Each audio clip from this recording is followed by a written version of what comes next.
Hi, this is Kerry Christian. I'm here to bring you a brief year-end summary of 2021 for the Rojan watershed community. The work on the Rojan was started 6 years ago with help from Riverkeeper and Bard College, and they've been continuing partners ever since then. We also work a lot with Trout Unlimited, the Columbia Green chapter, and they've been great partners as well. And if you want to find any of our data, just go to the Riverkeeper's water quality site or to the Bard site. You can find links to all of that on our website, rojanwatershed.org. Last year was a difficult year for sampling on the Rojan because of COVID. We only managed to do 4 of the 6 months, and it was difficult because we required different sampling techniques because of the COVID outbreak, COVID protocols that were pretty strict.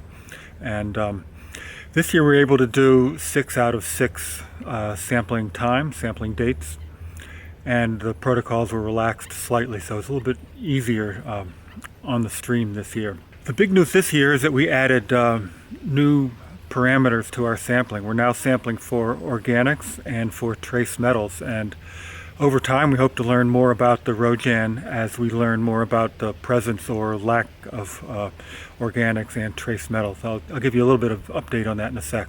The main thing we've sampled for over 6 years is Enterococcus, and as most of you probably know, Enterococcus is a fecal indicator bacteria. It tends to get into the water from septic systems or from farm waste or occasionally from other animal waste.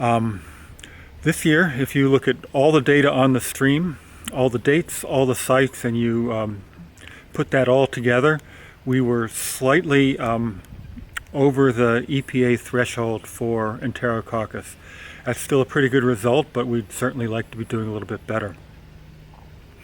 If you think back to July, we had a major rain event in July.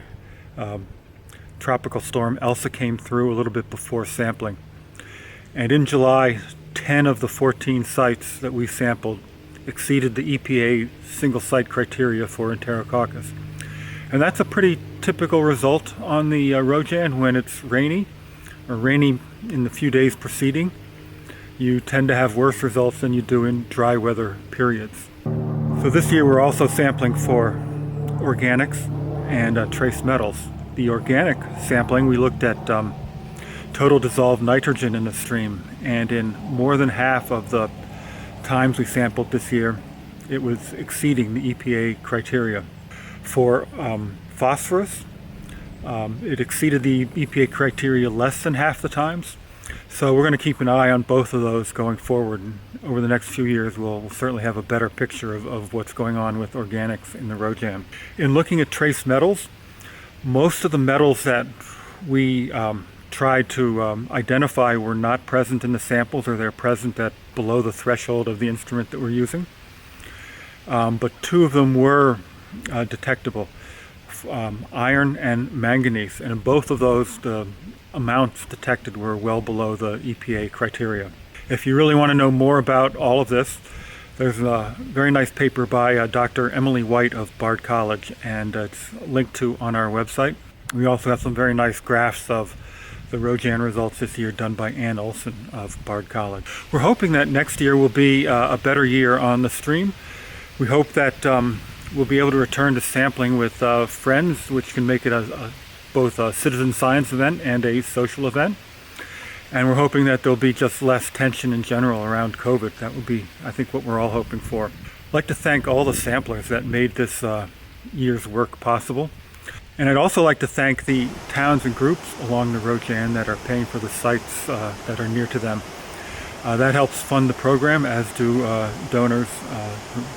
So altogether, the samplers, the donors, the organizations along the banks that pay for their sites, that's what makes all of this work possible.